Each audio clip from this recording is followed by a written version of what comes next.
Chicken 65 ഉണ്ടാക്കാൻ വേണ്ടിയിട്ട് കഴുകി വെച്ചിട്ടുള്ള ചിക്കനിലേക്ക് ഇഞ്ചി വെളുത്തുള്ളി ചതച്ചത് ചേർത്ത് കൊടുത്തിട്ടുണ്ട്.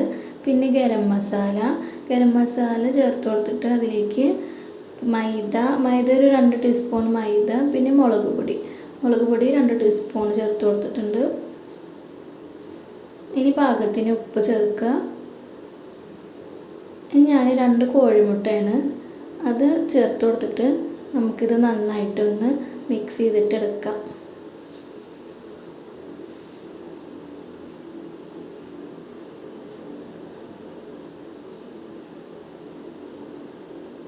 ഇനി ഇത് കുറച്ച് നേരം മസാലയൊക്കെ പിടിക്കാൻ വേണ്ടിയിട്ട് നമുക്ക് എടുത്ത് വയ്ക്കാം. എന്നിട്ട് ഇത് നമുക്ക് ഫ്രൈ ചെയ്തെടുക്കാം. തീ കുറച്ചിട്ട് വേണം ഫ്രൈ ചെയ്തെടുക്കാൻ.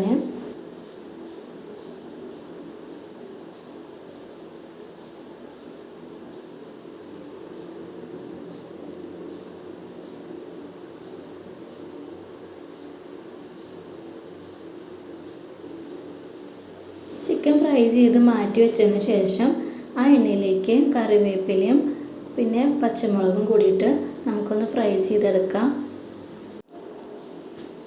അപ്പോൾ ചിക്കൻ 65 റെഡി ആയിട്ടുണ്ട്.